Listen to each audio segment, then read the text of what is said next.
What's up, guys? Welcome back to Mixed Martial Arts. In this video, I'm going to talk about TJ Dillashaw's career and who his next opponent could be. TJ Dillashaw is a high-level bantamweight with an exciting fighting style. He has consistently proclaimed himself to be the hardest working fighter by entering the gym first and being the last man to leave the mat. Dillashaw was introduced to UFC fans on The Ultimate Fighter Season 14. He won all 3 fights on the show to advance to the finals versus John Dodson.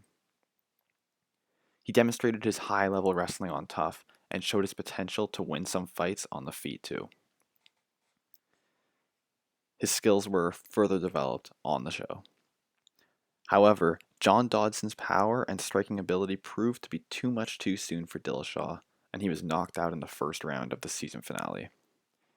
Yet he went on to demonstrate he belonged in the UFC by going on a 4-fight winning streak, including this knockout of Issei Tamura, which demonstrated his kickboxing development, in addition to his already strong wrestling pedigree.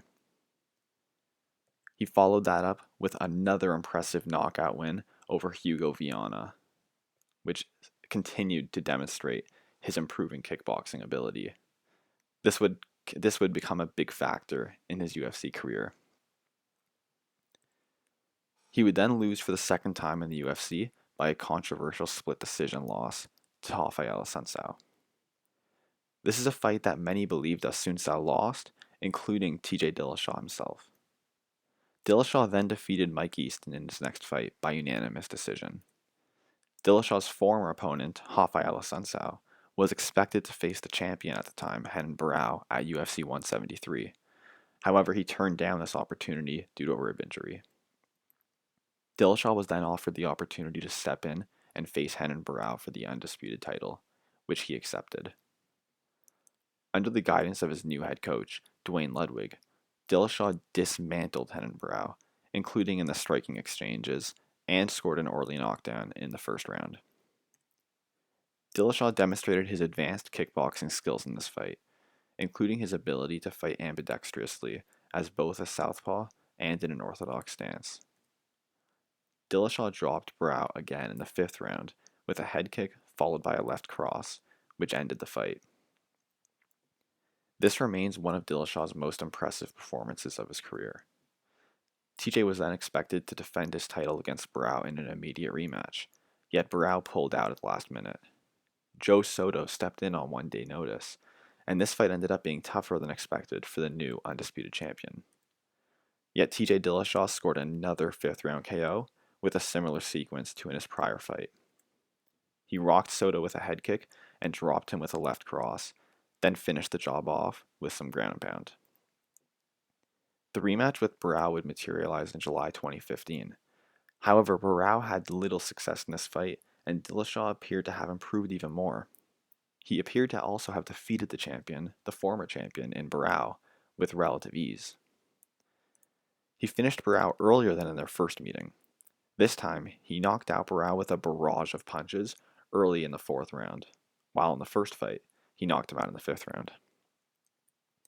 Dillashaw was then scheduled to face former champion Dominick Cruz in a highly anticipated fight between two of the greatest bantamweights of all time.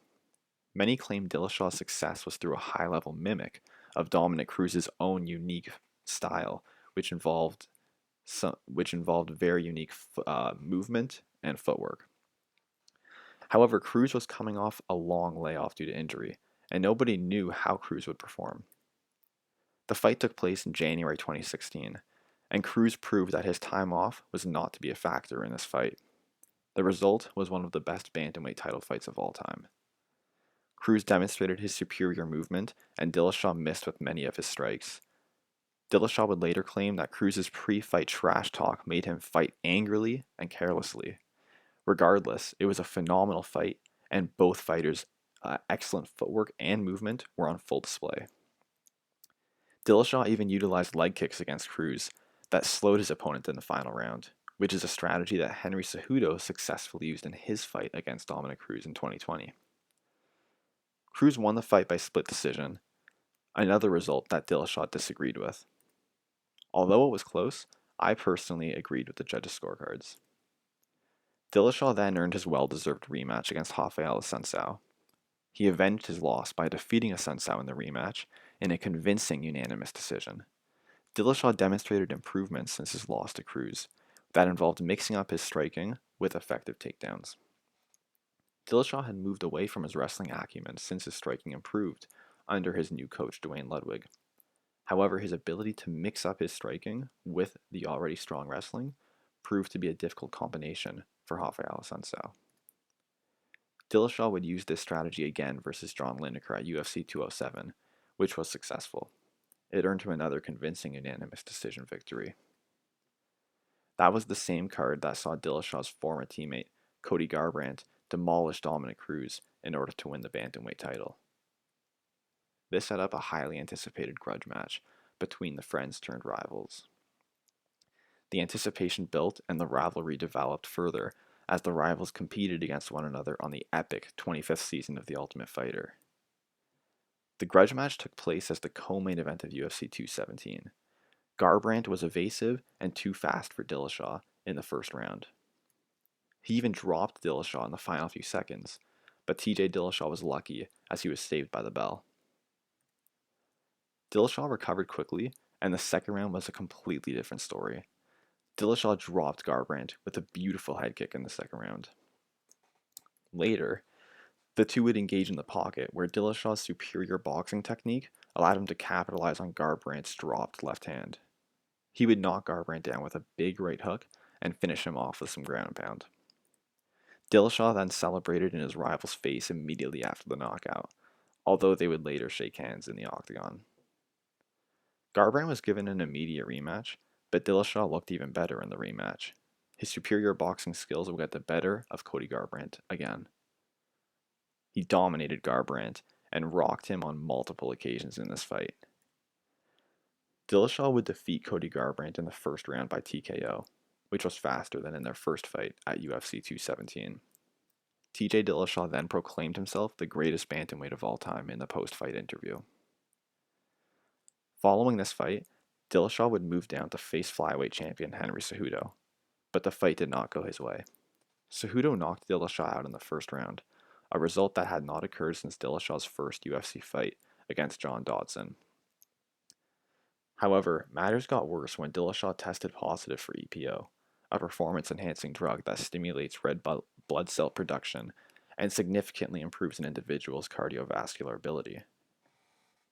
Dillashaw was stripped of his bantamweight title and suspended for 2 years. This was in 2019, January of 2019. Now, in February of 2021, following his 2-year suspension, Dillashaw is eligible to compete again. However, the division has evolved into a shark tank full of tough opponents. Petr Yan is the current UFC bantamweight champion, and Dillashaw and Yan have mutually expressed their desire to compete against one another. This, of course, because Dillashaw wants to reclaim his bantamweight title. However, Yan has a formidable opponent in his upcoming first title defense, as he will face Aljamain Sterling, who's on a good winning streak in the bantamweight division, and he's defeated the likes of Corey Sandhagen in his most recent fight. But Corey Sandhagen is another former training partner of Dillashaw, and he has also expressed his desire to welcome Dillashaw back to the division if the UFC isn't ready to give him his well-deserved title shot. In my opinion, Sandhagen does deserve a title shot already. Perhaps Dillashaw will face Garbrandt for a third time in his return fight, as he's coming off an impressive first-round KO of Assunção, something that even Dillashaw could not accomplish in his 2 fights against Rafael Assunção. Rob Font is another top contender that can potentially welcome Dillashaw back to the UFC. I believe this would be the optimal opponent to test Dillashaw in his first fight back, as he is coming off a 2-year suspension. He's now in his mid-30s, I believe, and he's also now 2 years older, where in the bantamweight division, the opponents, everyone in this division is so fast, and with Dillashaw's age, with him getting older, maybe perhaps he'll slow down and won't be able to keep up with his opponents. And Rob Font is a tough opponent, so I think that this would be a good fight. Maybe don't throw him in for the title right away because of his drug suspension and the 2 years off. Dillashaw can also rematch Dominic Cruz in his return fight, Although Cruz has fallen down the rankings in the past 2 years, largely due to injury and getting older, this could be a factor in Dillashaw's return too, as he's had 2 years off. Who do you guys think Dillashaw should fight in his return? Do you think he should fight a top contender after a 2 year drug suspension, or does he have to work his way back up the rankings? And do you think he still has what it takes to become a UFC champion again? This would make him a 3-time bantamweight champ. Let me know in the comments down below.